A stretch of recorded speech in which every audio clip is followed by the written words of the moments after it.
In our last part of the talk, Mr. Steinman, we asking the question, what do we want to achieve?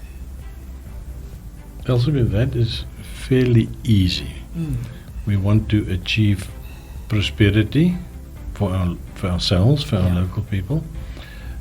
We want to achieve independence in terms of the ability to offer the market the skills that it requires. And we want to ensure that it becomes a viable... remember, I'm only talking oil and gas now. I'm not talking transport in general or all the other things, but the principles are the same. We want to run that industry with our own capacity, which we at this moment don't have, which we are working on to build it. But as you recall, I said it's a long-term process. It is. We are not going to have all the skills that we need in 2 years or 3 years or even 5 years. You know, a maritime engineer, the basic training is 5 years. Then another 5 years for if he specializes in a particular field. Then another 5 years in the industry. Now you're 15 years before you get a very junior type of technician or engineer to fulfill very specialized positions. So what we want to achieve is to be able to field our own people.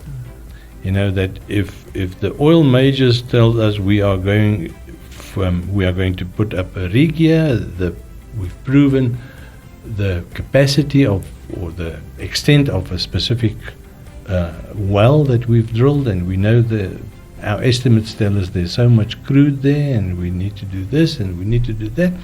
Then we want to be able to tell them, right, advertise the position.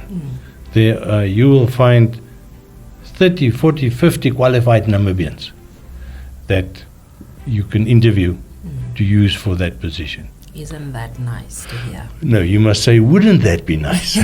Because it is not the case yet. But we are not. But we will get. We are not stuck. We are working on it. We are moving. Yes. Our students are overseas, and our students are at the local technical institutions, and they are doing internships. Just this morning, I read something about a company called Moniasa. They have taken in, I think, 12 cadets that they are now training on the ships. And these people all have a very basic training, but they don't really know how you operate a big ship. And this is the whole thing when I said earlier that we still don't grasp the enormity of the new industry. If you have a rig with 2,000 people on it, nearly 200 kilometers away from the land, there are ships traveling to that rig every day. A very simple thing, where do they get fuel? You know, and if they have to refuel along the way, where do they get it? You know, if they run into a problem, there has to be some type of SOS service. For that, there needs to be more than just the old radio telephone in Walfish Bay. You know, so we are busy with this. But if you operating at this technical level, you need radio operators. Now think of it. It's such a simple thing, but how many radio operators do you know? You know, there are maybe 3 or 4 or 5. They're all based in Walfish Bay. They are all employed because they service that satellite responding system that we use on the sea. But we are going to need 100 more. And I don't think many papas and mamas think of, can my boy be a radio operator? Of course he can. But then he must be taught how to be a radio operator, you know, and he has to go somewhere, not just holding a mic and saying Mayday, Mayday, Mayday, you know, like the caricature that we see in movies. But a really competent radio operator, or is like a flight controller. You know, he holds the lives of people in his hands. The same, very simple example. You need radar operators. Why?